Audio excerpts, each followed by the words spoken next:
Guardians of the Galaxy Volume 3 definitely finishes off one of the best trilogies that we've had in the MCU. Possibly the best. Let's talk about it.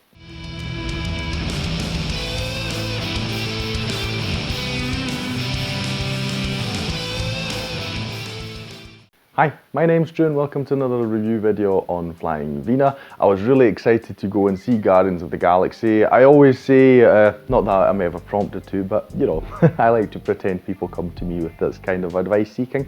Anyway, if people were to come to me and ask which MCU thing they should watch, you know, having never seen any of it, if they said they just want to watch one thing, what would I recommend? I would always say Guardians of the Galaxy. The first film that came out in 2014 is such a well-balanced, fun film. It's really, you know, I think it's hard that you wouldn't enjoy anything about it whatsoever.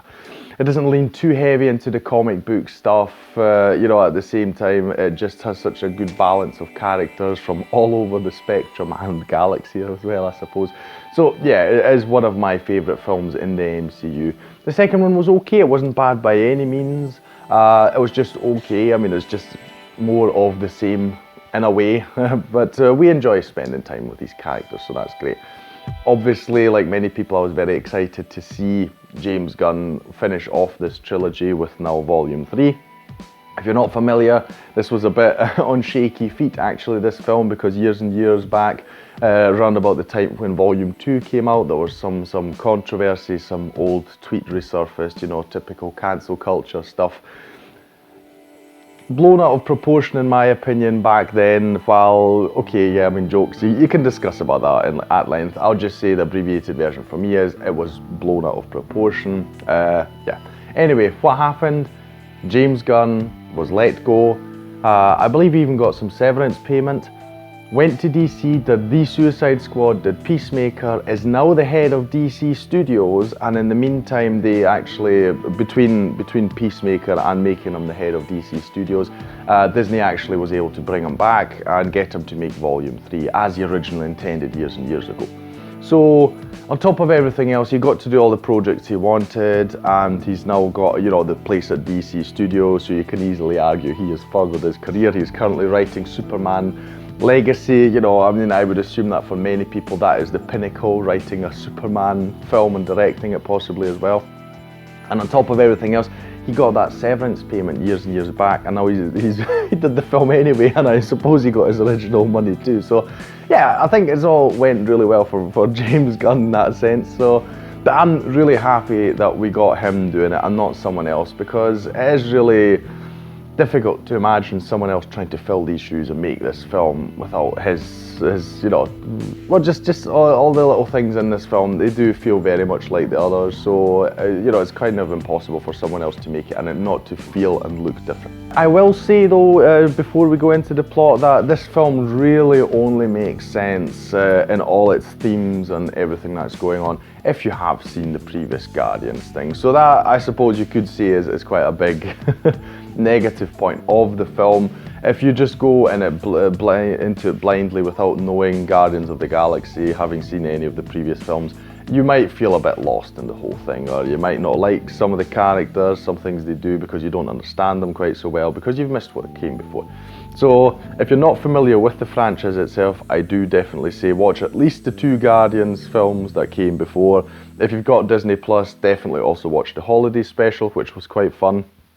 And you should also know Avengers Infinity War and Endgame. They tie into the Guardian story too.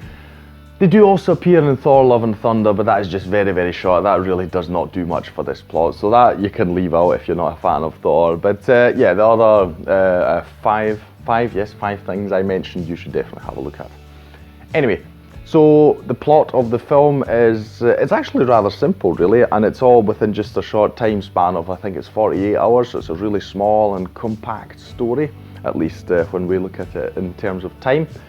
What happens is Rocket, he unfortunately has, well, he gets attacked, and he's put into a sort of near-death state, I suppose. And the other Guardians discover that he's got some kind of programming inside him that prevents them from using medical equipment. So they have to find a code to deactivate whatever's inside him. which brings us to the overarching villain for this film, who is the High Evolutionary, as he's called.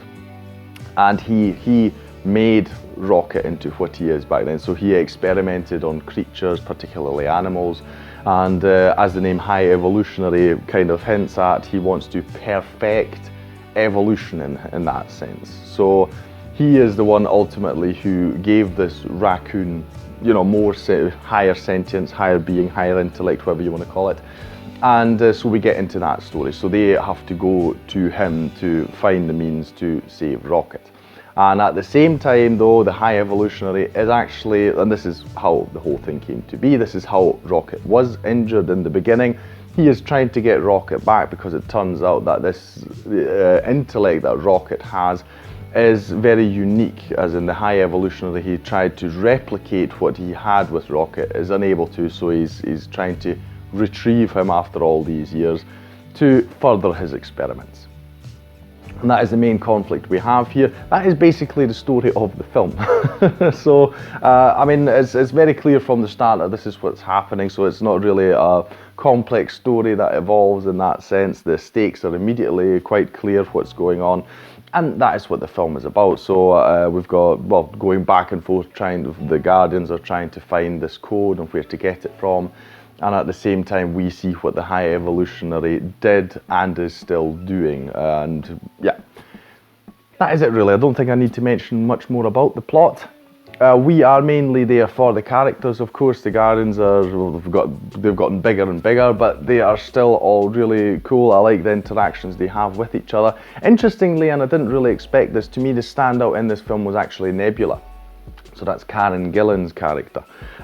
It's interesting because, I mean, if you think back to the very first Guardians film, she is actually a villain. So we have seen this really cool journey that she's gone on, where she's now turned into one of the best Guardians even. And I just really liked her character here. She is trying to lead them in certain sections, etc. So she's trying to you know, be the sensible one. Amid the chaos with particularly Drax and Mantis, she is trying to steer them in the correct direction.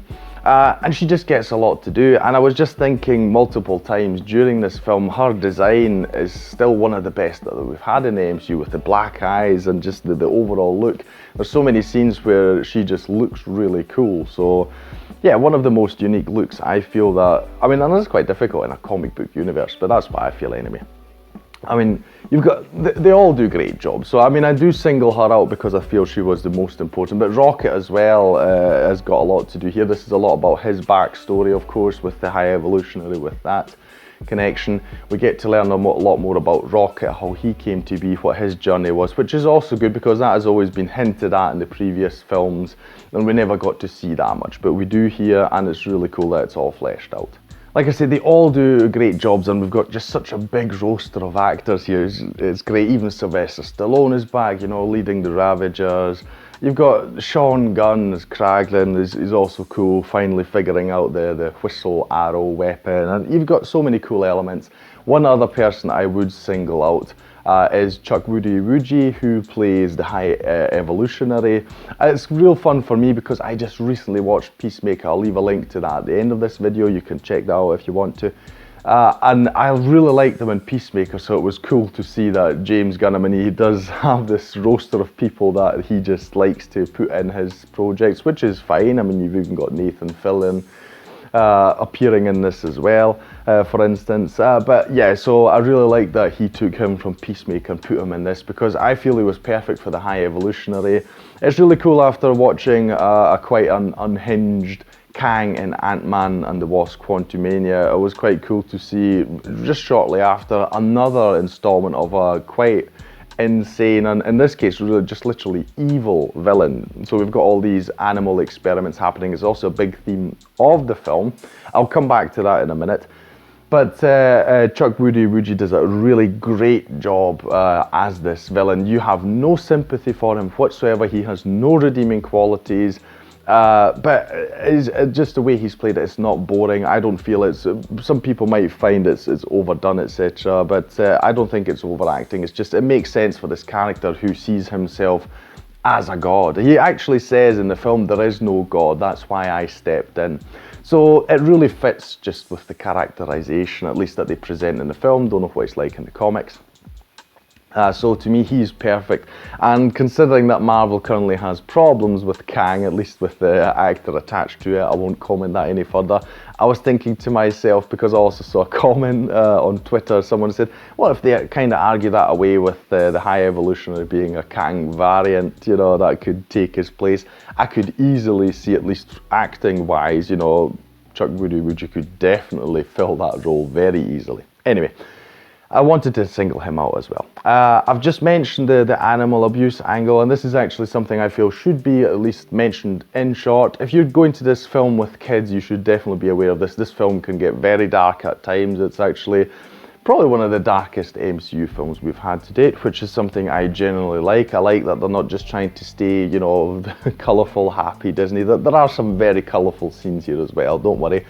But I like that, you know, they're doing this, which is obviously a very real issue, and I really like it, but I can see it being very disturbing for kids, so just pay attention, you know. Make sure this is a conscious decision of going to watch this film beforehand, just because of that. Yeah, I only really have one larger criticism of the film, which I do want to mention, as in the promotional material, trailers, etc. We saw a lot of Adam Warlock. Now, I'm not familiar with the character from the comics, but it is my understanding that he is a very powerful being. I mean, he was teased back in Guardians Volume 2 at the very end, and I understand his sort of power set to be Superman-esque. So we're talking about someone who's very powerful. This is also how he is presented in this film. You feel that the Guardians have no chance against this guy. He could overpower them easily, and he's not really used well in this film. I feel it's like you almost question, why is he in this at all? Is it just because we need some kind of payoff for him being set up previously? It's very, very, very strange. So, I mean, the film was 2.5 hours long. I didn't feel it is too long, but for those people who feel it is, I'm sure that we could have worked around the Adam Warlock stuff probably to shave a lot of time off. It just feels like he's there to be a quite handy a solution and answer to various situations, you know, to easily move us to the next set or plot point or something like that. So he didn't really do a lot, and in a film that's already got a lot of different characters, etc., it just felt unnecessary to add yet another one. Although I liked him, and Will Poulter did a great job playing him, so he was very likeable as a character. It just, I don't know, I felt like it was something that we could have cut from it. And speaking in overall terms, I'm still not quite set whether this is my favourite trilogy in the MCU. If you are interested, it's definitely up there. Up until now it was, well, Captain America, just because the values that Steve Rogers has, I can identify myself with very, very much. But the Guardians just overall is just so well rounded, with so many characters and so many fun and cool moments, etc. And now we've even got a rather, you know, serious entry into the whole story with this film. So it's a bit difficult. I suppose it really just depends probably on my daily mood, whether I'm feeling more righteous, you know, and values, protecting the weak, etc. Or whether I feel more like the Guardians, you know, a misfit band of guys trying to struggle together to achieve some goal or so. But this film itself is really well balanced, well rounded. We've got everything in here. We've got superheroing in here with saving people. We've got this sort of family element that really brings out the best in these characters. Good balance of humour and action. We've got one really cool hallway scene, I'll call it, that has got real cool choreography in it.